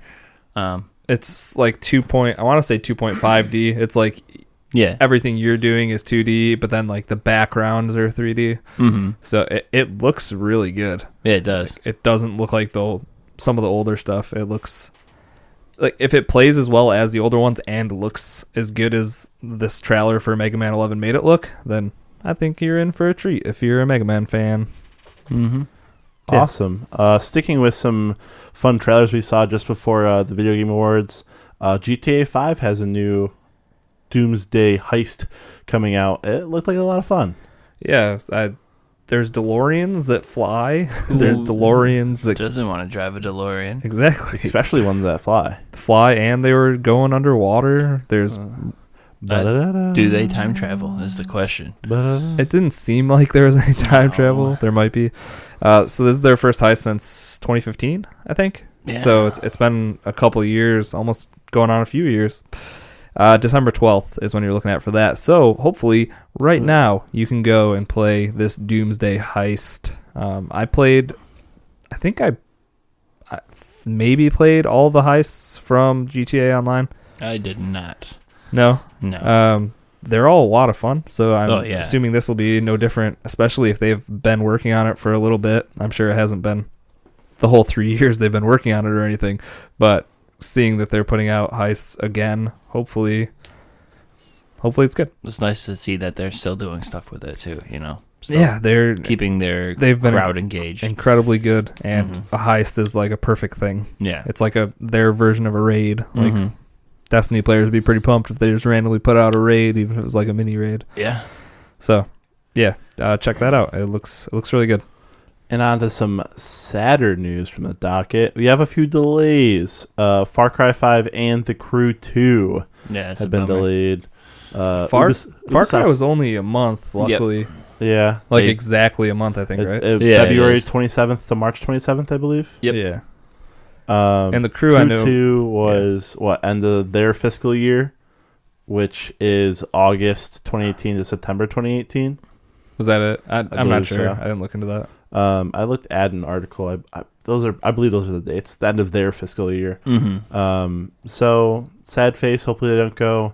They said the typical. We want to make sure that these games are what we want them to be and polished. That word keeps popping up constantly when it comes to delays. As long as polished doesn't mean add in loot crates, I'm okay with it. What? No microtransactions? As long as microtransactions doesn't show up, I'm all right. So The Crew's delayed to the first half of Ubisoft's next fiscal year, which begins April 2018. Okay, so that's what it was. So to September, right, or something like that. But I couldn't tell you when The Crew 2 is supposed to come out to begin with. So I think it was right around the same time, or close to the same time, March, April. Well, I guess it wasn't supposed to be March, April. I was saying because April, that's not much of a delay. Maybe it was early this year. Maybe it was now. Oh yeah. No, I don't remember seeing it. December. Upcoming stuff. It just got delayed, so. I don't remember seeing it at least the end of this year because we definitely looked up stuff coming out. So it was definitely 2018. Let's see. We also had PSX this past week, which is PlayStation's big solo thing. Yeah, so the PlayStation experience is usually it feels like a mini E3 kind of thing. Nope, definitely, yeah. But so had this year. Well, they have it every year, but Sony's presence at Paris Games Week was pretty huge compared to other years, and E3 was heavy, so PSX comes around and it was pretty garbagey. Yeah, really underwhelming. Yeah, not a lot of stuff came out of this. A few things of note. One game is called Firewall 0 Hour, which what a fucking name, like Firewatch Horizon Zero Dawn. Yeah. Firewall 0 Hour. It's a VR game, which generally I'm not super into since I don't have a PSVR, but this one I wanted to make a note of because it essentially is like Rainbow Six Siege in VR. It's 4v4. It's super tactical, like small locations, like a mansion. I think was the map that they were showing off. It was like a mansion map. This is a bunch of devs, like ex Battlefront or Battlefield games, ex Call of Duty devs. So like these dudes know their shit. What they said is like it's gonna have teamwork aspects of Rainbow Six. It's gonna have character progression like that of Modern Warfare back in the day. So there will be some type of progression. And then they also want it to be super pick up and play, easy like Battlefront. The people that I saw getting interviewed said that when they picked it up, it all felt supernatural. Not supernatural. Doom. It was supernatural to them. Supernatural. It felt very easy to pick up and not. Spelled it would have very natural. Very easy learning curve. Just don't use super in front of natural, and it's fine. So that was a good one. Or super comfortable. Donut County is another one. Oh, do you remember? To be a police officer? No, actually. What? That 100% is a police officer game about eating donuts. That sounds like it. But do you remember Katamari Damacy, where you would just roll the thing? Yeah, roll the ball and slowly just pick up all things from wherever you were. Kind of similar. You start off as a small hole, like a sinkhole. A small donut hole. Yeah, I guess. I get that makes sense, kind of. So you start off as a small hole, and you have to go through the map. It's really cartoony looking. And every time you get something to fall into the hole expands a little bit. So you kind of have to like lay out what things you're sucking up in the sinkhole to get to like the bigger objects. It just reminds me a lot of Katamari. Seems like it'll be a nice, relaxing game. And the last thing that I had was for Detroit Become Human, which we've seen a bunch of, but they actually did a playthrough of that. You know the scene where the android's out on the rooftop trying to like talk down the hostage situation? They did a whole playthrough of it. So what they showed was before he actually goes out to the balcony to like confront this guy, he went through his house to like learn different things. Like he could open up a laptop or watch a video. Like one of the videos he watched was of the android and the little girl that he's holding hostage. It was a video of them like playing at a park, and she's like, "Oh, you're my best friend." And so when you get out there and you're trying to actually talk him down, you can use that, be like, "Hey, you and Katie were such good friends, like remember these times." And it shows you your percentage of success, your potential like success or whatever, and the more things you do right, obviously that percentage goes up. But you can also drop it down by saying the wrong things when you finally are confronted with him. And the way they played it out, which is kind of cool, they were just yelling out to the crowd, like, "What do we pick?" And then like the crowd would yell, be like, "Be confrontational" or "Don't be confrontational." He ended up just shooting the dude in the head to kill him. Nice. The little girl didn't fall. She was safe. No worries. Phew. Other than that, it was just seeing a little bit more of the stuff we've already seen. Not a lot of new stuff at all. Bummer. I mean, it's tough to not give away your game if you're going to show it 3 or 4 times before you bring it out. True. Yeah, like there was a little more God of War stuff. There was definitely more Monster Hunter stuff. But nothing substantial. The stuff I said there was the stuff that piqued my interest. I think it was maybe an hour-and-a-half conference. It was a whole weekend event, obviously, so there's more videos, I'm sure, of each game and whatnot. But yeah, that was PSX, the underwhelming PSX this year, for sure. Oh. And last on the news docket, we're going to go over some video game awards stuff. I think this is the second year I've tuned in. I've liked them each time. They're fun to see, what and who is being recognized throughout the gaming community, and it's big. You wouldn't really think that a bunch of nerds who play video games could have like a big ceremony or a big awards night like this, but yeah, like the place they rented out, it looks super nice. It's better than the Oscars. Fuck the Oscars. Hashtag fuck the Oscars. Might as well talk about that now. They brought up Joseph Ferris. He's the dude developing A Way Out. A Way Out. Yeah. And he looks like he's from that. He looks like he's from the game. Yeah. He might be the mocap guy for it.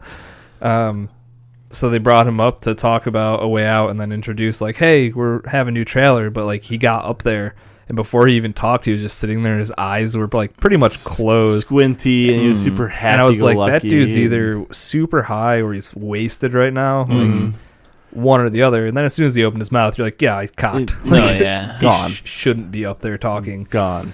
He didn't want to stop talking either. No. And it's weird because like there was a few shots at EA during this thing.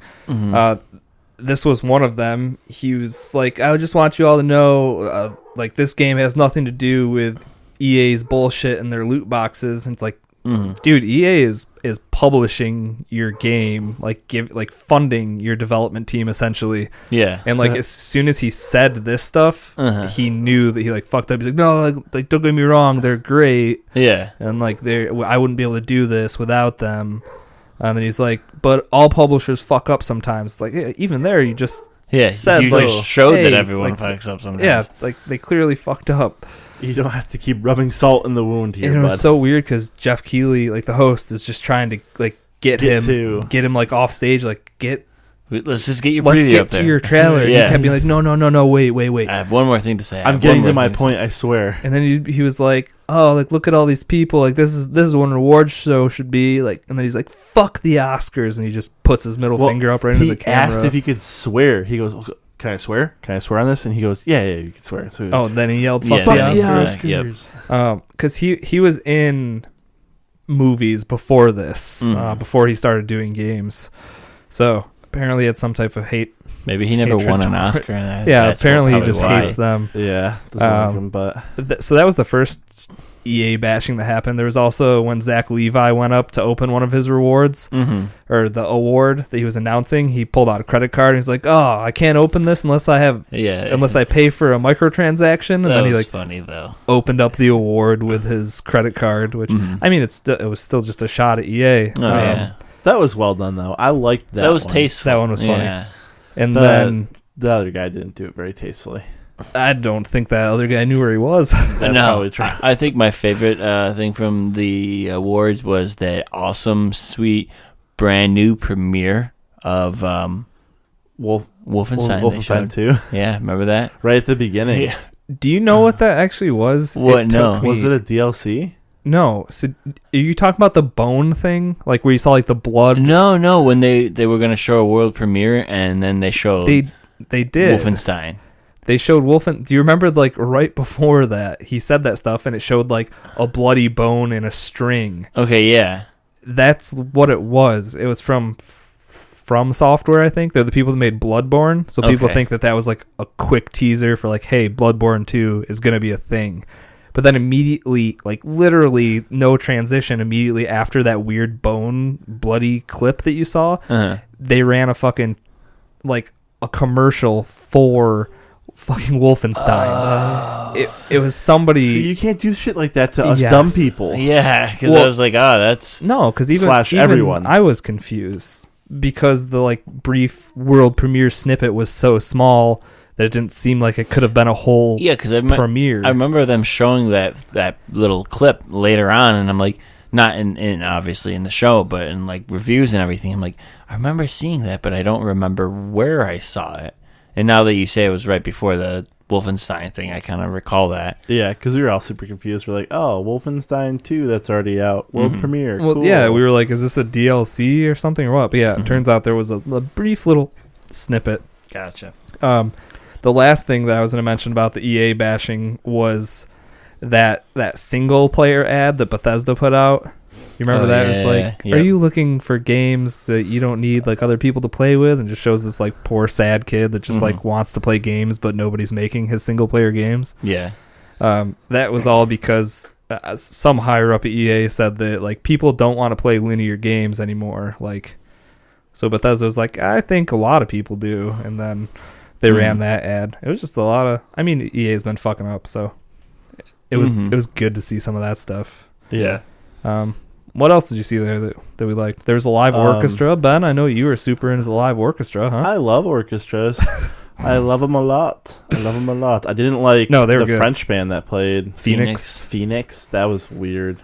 Yeah. That was very indie. They used to have good music. I don't even know who they are. So you saying they used to have good music makes me just think you have a bad taste in music. Hey. No, there's one song that I definitely remember listening to a lot. I think everyone liked. That was definitely cool. I think that wow, what's the game that they came out with at last with Hideki Kojima? Hideo Kojima. A new Death Stranding trailer that we got. That's literally the only thing that really stands up in my mind, even though I knew it was dead something, but talking about with Norman Reedus. Yeah. Yeah, the thing that just makes me go, what? Really excited for that. I'm really excited for it because I have no fucking idea what I'm excited for. Exactly. I'm excited to find out why I'm excited. I need to know why there's babies living inside of Norman. Yeah, that gives thumbs up. And then like the baby's a battery pack because it was on that one guy and his flashlight worked. Lighting up his flashlight. And then when he tossed it to Norman, his died, and then Norman was like, oh, it's a battery. Yep, that's Except weird. I don't think that's what he said. The oil monsters are weird. Yeah, everything about that's a weird. I watched like a breakdown video of it to see some of it. I know we probably all did. So when they cut to like the underwater scenes, that apparently is like your death screen. Like if you die in the game, you go down into the water. But so and what happens is you go. It's like out of body. So you can like get out of your body.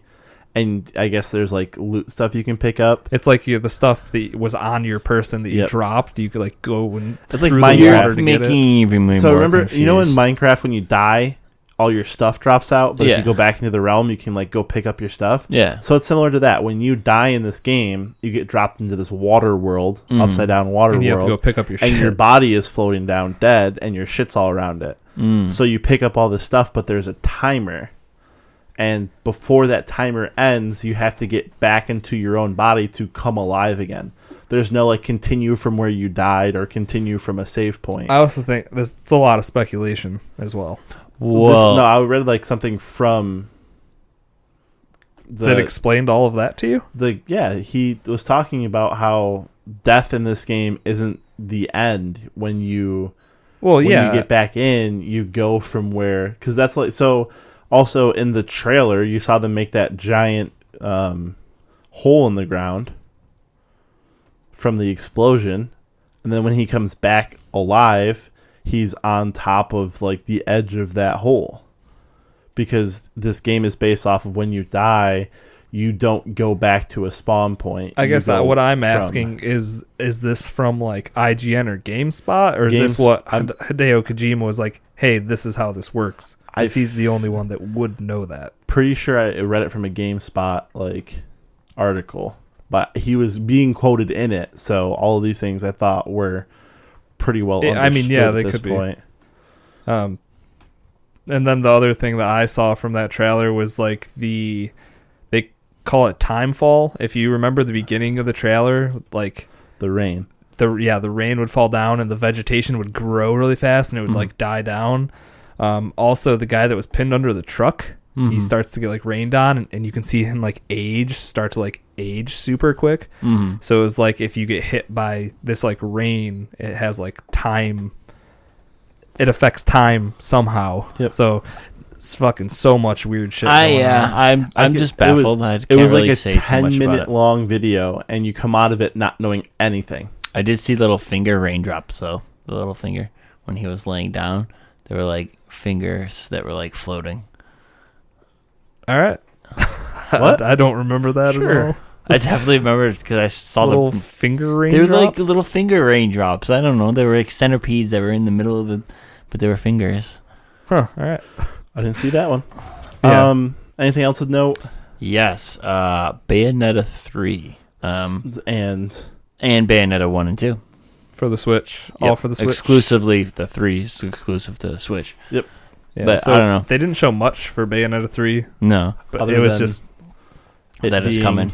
like this is being developed and it's only for Switch. Mm-hmm. So that's good news for people that want. They did say that Bayonetta 2 out for the Switch and the Wii U. Did they say what platforms it was on? Switch. Bayonetta 2? Yes. It's not exclusive, is it? No. No. 3 These is. games are already out. Yeah. Bayonetta 2's already out? Mm-hmm. Wait, what was... I thought this said Bayonetta 2 was coming out and then Bayonetta 3 is in the works. Wait a second here. I thought it was a trailer for Bayonetta 2 and then they went to something and Lewis was like, oh, I bet it's Bayonetta 3 and it was Bayonetta 3. I'm pretty sure that was just a trailer showing you that Bayonetta 1 and 2 are both coming to the Switch. Oh. Yeah, Bayonetta 2 is from 2014. Yeah, Gotcha. that's what I understood, too. I mean, being a Switch player made me think that was coming out now. No. I guess I didn't fully watch it. I definitely watched it, but I guess I didn't understand it. I was so confused. I mean, Bayonetta 2 is only on the Wii U, so still it's not a platform any of us had. So this will be... Now we can play it. It'll be our first shot at playing Bayonetta 2. If you want to. If you're into it. I'm not sure that I'm into it. Yeah, me neither. But it looks like a lot of other Japanese games that we don't want to play. No. It looks a lot like Final Fantasies to me. Just giant, big monsters. You just do combos and stuff. Sounding racist. Not really my cup of tea. I'll throw my hat in for In the Valley of the Gods, which is Campo Santo's new game. They're the people that made Firewatch. It's set in Egypt in the 20s. You're explorers and filmmakers, it looked like. Yep. You definitely have cameras.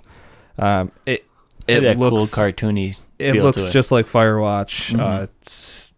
I don't know. They did such a good job with Firewatch that I think this next game I'm just going to be excited for just because of their pedigree. Like the first game was great. The second game looks like they're just telling a different story set in a different time. So there was a small trailer for that. I thought looked good. Sea of Thieves. Ooh, Sea of Thieves. March. They showed a little bit more on that, yeah. And we got a release date finally. Yes. March 20th. Yes, please. And you can pre-order now if you would like. If you so desire. I suggest maybe waiting to see what's going on. December 14th, this isn't anywhere in the news, but December 14th, Rare is doing it's either a video or like one of those dev diary things of what the actual progression system in the game is going to be. Very cool. So like up to this point, it's just been a lot of like riding around in your ship and like fighting skeletons and stuff. But now it looks like we're actually going to see what we're playing for, like what loot, what can we spend, whatever we're working towards on. Where the progression goes. So yeah, have they announced like skill trees or stuff like that either? Not that I've seen. I finally got invited to the beta, but they didn't give. I think they just invited like a ton of people to the closed beta, because someone in Discord was like, "Hey, I finally got my email. You guys should check." And then I checked, and it was there. So. Oh, I don't even think I applied for it. Yeah, I don't remember doing that either. So if I ever get into that, I'll know a little bit more of what it is. But yeah, having a release date, that's a few months away. Something to look forward to. 2 days after my birthday. Looking forward to pillaging. So as soon as you come off of that hangover, boom. Sea of Thieves. Put me out in the ocean. That's right where I want to be. On a ship rocking around. You just puke in your living room because you're sitting on a ship. You're like, ugh. Breath of the Wild DLC. Yep. The Champions DLC. Right? 4 champions plus that, your own. They were like, oh, hey, play it now. Right now. So that's available right now. Yeah, at the very end of the trailer, they showed a dirt bike. Yep. Your steed. Which is kind of weird. Yeah. Legendary steed. Because each of the 4 champions they bring in have their legendary animals. I didn't know you were such a Zelda expert. Yeah. I must have read a report or heard something on this. Yeah. So the 4 champions they bring in all have their legendary their legendary steeds. and Link didn't have one. So who needs a Pono when you can just have a dirt bike? That looks like a Pono. Looks like a horse unicorn thing. It definitely had a horn. Yeah. But it looks pretty badass. So, have fun riding around your Zelda land with your motorcycle.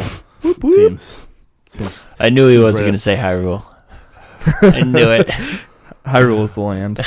Zelda land. The Zelda land. Yeah. Exactly. What else? The PUBG desert map, Miramar. They showed. Did it show parts of that? They showed like it was like a gameplay montage took place on Miramar, which also included vaulting. Quick little side note with PUBG, with the females version of the PUBGs. Camel toe? Oh my god, you would bring camel that toe. up. Tyler Payne. Yeah, why not? It's funny. So the females version. I believe they fixed that. Yeah, you could see camel toe with the female versions of the people you could be in PUBG. I just thought it was kind of funny. Thank you, Lewis. Wanted to bring that to your attention. Thank you. We're all better for it. Yes, we are. So they're coming out with patch 1.0 to get rid of that camel toe on the 20th to remove said camel, and it's coming out probably when you're listening to this. PUBG's out. Yep, it's not already out. It's in early access, so you couldn't preload or pre-order it all. So I would assume at midnight tonight you can probably start your downloads. Is it a rolling? I'll probably be awake to check. I don't actually know. I think it is rolling. I think for some reason I looked it up once and I said, "Oh, PUBG's a rolling release." All right. So some of you might already have it by the time we're recording this, and if you don't, go pick it up. It's $30 if you're game sharing. It's $15 a person, and everyone else seems to like it. They've got like 30 million downloads. So something stupid amount, yeah. Mm-hmm. So I bring it to console. It's gonna be crazy to see what their copies sold looks like after tomorrow, or like after this week. Yeah, see how much it jumps. I don't know. I feel like, unfortunately, at this point, I feel like they're gonna have a Call of Duty problem where everyone's gonna be super psyched to play this game. You're gonna go get destroy on the servers, and there's gonna be no servers to play on or anything. Yeah, I've been see that happening. Saying that for the last few days, like. So maybe it's so hyped everybody's gonna unless they break it. know that and they have everyone that's the thing they all know that. You don't think that Activision thought, we're gonna get a shit ton of players to play this Call of Duty game like we do every year. Fortnite's been having server problems still to this day, and they're constantly updating everything, and they know their player volume. It just seems like nobody ever overestimates because you don't want to pay for more server space than you need to. So I don't know. It'll be different. Who knows? Yeah, maybe. Don't get your hopes up. But excited to play that as well. Soul Calibur 6 got announced. I don't think any of us really fighting. Soul Calibur. Yep. So there's that. Another quick side note: fighting games, Street Fighter, 30 years old now. That's fucking old. Yeah. What? Holy shit. Yeah. Really? Yep. Wait, it came out. When Is you that guys a were real born. thing? Yeah. We weren't alive. I was, but just about. You're not 30. Just about That's like a year and a crazy. half. Jesus, 78 that shit came out? 30th anniversary? That's crazy. Huh. Well, happy 30th birthday. That's not very... 30's not that old, right? No, not really. We'll keep telling ourselves that as we approach it. There was a new Metro Exodus trailer. Yep. Which didn't show a ton. Just kind of showed a guy going through the metro area with a flare out. Got you pumped, though. I think what they try to show is the relationship of light and dark have in that, because it sounded like he had somebody who cared about him and cared for him back at home base or whatever it is, and he's the one who has to go out, pillage, figure out what he can, and see if there's anybody else out there, while the other person sounded, I believe it was a female, stayed home and made sure he wasn't going to die. So stay home, cook dinner, Oh, God. Way to be racist again, Ben. Making the female stay home. I think that's sexist. Yep. Sexist grouped in with racist. Okay. So I think what they try to show there is the relationship you have with somebody else. It's not just you. I didn't play the first Metro game. I don't know too much about it. There's two.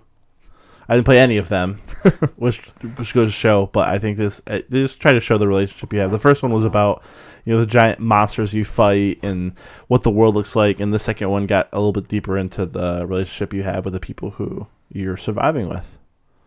So I like that. That's what? What? I haven't played those games either, so I don't know if that's actually what happens in those at all.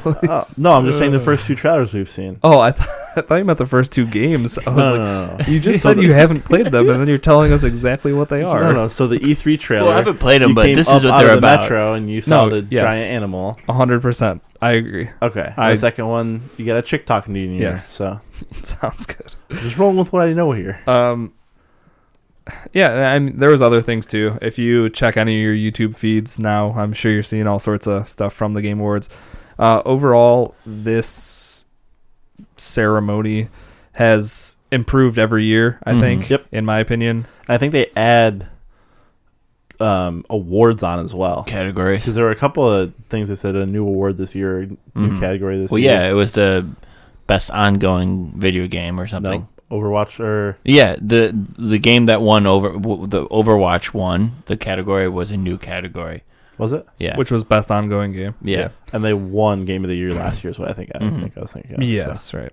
Yeah. So overall, the shows you can tell they're putting more money behind it. It seems you're getting announcements, like a lot of world premiere stuff.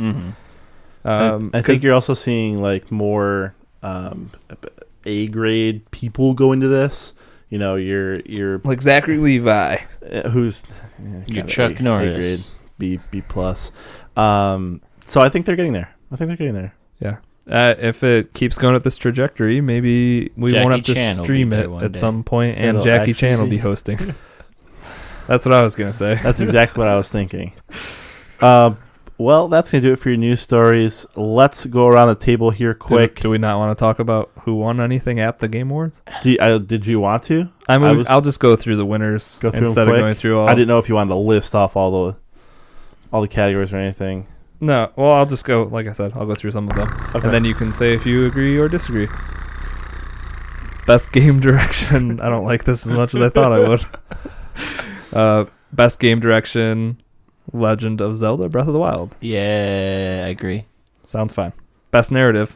What Remains of Edith Finch, which I just played, and which also goes to show you that the length of a game really doesn't matter when it comes to awards. Yeah, there you go. For your hour and 45-minute game, I think they won a couple of them, didn't they? They might have. This is the one big one, and like one of the biggest categories for me, obviously, because narrative is always what I try to take out of each story. It was going up against Wolfenstein 2, which was also great for a story. Nier Automata, whatever you want to call it. Automata. Nier Automata, which had a good story too. Horizon Zero Dawn was great. I'm surprised that didn't win anything. Yeah, did it actually not win anything? I don't believe so. Did not win a single award. That sucks. Yeah. That's a real good game. Yep. Yeah, damn, that sucks. Best art direction went to Cuphead, which I saw that coming. We were happy about that. I think we all saw that coming a mile away. Best score / music, Nier Automata, which I can say pretty good, deserving. Cuphead was on there though, and I thought the 20s music, like the jazz band, I thought it might win. Did a good job. It was really good. Yeah. Also, the Destiny 2 soundtrack was there, which I was a fan of. Yeah. It is good. Yeah, I mean, the one that we all care about, obviously, was the game of the year. You had Horizon Zero Dawn, Persona 5, PUBG, Super Mario Odyssey, and Breath of the Wild. And Breath of the Wild took it home, which is fine. Yep. Yeah. I agree with it. Yeah, it's good. I don't want to say any of our personal game of the year or anything, but I would assume this is a contender for at least me and Lou, somewhere up there. Just a quick shout out, a League of Legends player did win an award here. Faker won Esports Player of the Year. Just want to throw that out there. Yay, Faker. League of Legends won. That little faker. Literally, I think the only game that you guys would have even known anybody to play this game would have been an Overwatch player was going to win it. I don't know any of them. Dota 2 and StarCraft. Also, best action game was Wolfenstein 2. Yeah, I agree. Good to see them taking home some stuff. Mm-hmm. Best action adventure, Breath of the Wild. Yeah. Best role-playing game was Persona 5. Yep. Which I still somehow need to find time to play that game. But that might not happen. And actually a big surprise that I hadn't heard of at all is Hellblade. Won a couple of awards. Senua's Sacrifice, yeah. It won the... Best... Yep. They won 2. Remember. They won... Games for Impact was the one I was thinking of. Yep. And then the actress in the one won as well. Melina Juergens, Yep. who was Senua, the main character, she also won. Which she was like a video producer or something. Yeah, she was a editor or something. And then I think they needed somebody to fill in for mocap at one point, and she did it, and she won. And when she went up on stage, she was straight up like, I've never done this before. Like, I'm not even an actress. I'm not a performance. Like, I'm not an actress, like a voice actor. Like, some of the people on here, like Laura Bailey and Ashley Birch, who have done tons of stuff and are famous for what they do. Like, she beat them out. That's crazy. That's pretty nuts. Yeah. Mm-hmm. But, yeah, those are some of your winners. Best indie game, Cuphead. Mm-hmm. I was going to say, they did win a couple as well. Cuphead took a few home. Mm-hmm. Yeah. But that's really all Microsoft also had got to the offer. Hardest game ever. Most difficult game in the world. Yeah. Cuphead. It sucks kind of, at least, when you look at Game of the Year and you have Horizon Zero Dawn and Persona 5, both PlayStation, Sony exclusives, Super Mario Odyssey, Legend of Zelda, both Nintendo exclusive. Yep. And then the one that we kind of have now is PUBG. Yep. It'd be nice to see... In Cuphead? Well, Cuphead wasn't for Game of the Year. Yeah. Okay. Sorry, yep. But, I mean, Cuphead was the only thing we really had. Forza won Best Sports / Racing. But they usually do when they come out, because that's one thing that Microsoft owns and does well, is Cars. their racing franchise. But that's really where we're at, especially when there's not a new Gears or Halo game. It's like, we don't have much. So yeah, those were the Game Awards. They were good overall, and those were some of your winners. Awesome. So now we're going to go around the table. Yeah, we can do that, I guess. What will you be playing? And where can we find you? Well, before you get to this, do you want to go over a giveaway announcement? Let's go over a giveaway announcement. All right, cool. We're running a giveaway, a little contest for all y'alls out there. On January 8th, during episode 40, we're going to be drawing a random winner for a $20 gift card for the platform of your choice. So if you want it for Sony, you want it for Microsoft, wherever you want it, all you have to do to enter is leave us a review on iTunes, take a screenshot of that review, and either direct message it to us on Twitter at _riskyradio, or shoot us an email at officialriskyradio@gmail.com. And if you've already left a review on iTunes, which I know some of you have, and we're grateful for, thank you. Yes, keep doing it. Thank you. You can just shoot us a screenshot of that. And yeah, so we're going to draw that. It's 4 episodes from now. It's about a month. Mm-hmm. So get your reviews in. Shoot us a DM or an email. 8th. January 8th, yep. And we'll announce the winner on the show. And yep. We will let you know. And hopefully this will be the first contest of many that we have planned for future episodes. Mm-hmm. We got a lot going down, so much. So shoot us those screenshots down in the DM. Down in the DM. That's a rap song. All right, can I? Yeah, you can go now. I guess. Go now? Sure. Can I go now? Yep. All right, Lewis. That's me. What will you be playing this week, and where can we find you? I'm not really sure what I'll be playing this weekend or week in general. Unlike other than PUBG, which comes out. Yeah, I'll definitely be playing that. But we'll see. Anything. It'll probably be mainly PUBG, but who knows? You can find me at Waterloo on Mixer and the Xbox, and Waterlewis on the PlayStation Network. If you want to reach out to me at Twitter, do it. Good luck finding it. Good luck getting an answer. It's like _ Waterloo. But yeah, have fun. All right, Zach, how about you? You can find me at Risky the Kid everywhere that is important. And I'll be playing a lot of PUBG, hopefully. As much game time as I can spare this week, I will be putting it into PUBG, I think. How about you, Ben? Definitely gonna play some PUBG. Gonna stick with my roots and play League of Legends. Depending on how PUBG goes, I really like Fortnite as well, so I might be Fortnite Battle Royale is going between those, depending on how they do. Yeah. And I kind of want to still get into Destiny. I don't know why I'm such a fanboy, but I want to see what the upper echelon of those are. Maybe I'd like to get to the raid at some point. Yeah. So, and you can find me at OMGChopa everywhere. I am more active than most people on Twitter. And I do take care of, I'm on Twitter all the time. Active, I guess, is a relative term for what I do. I just have it open. You're good at looking at Twitter, yeah. That's what I do with all social medias.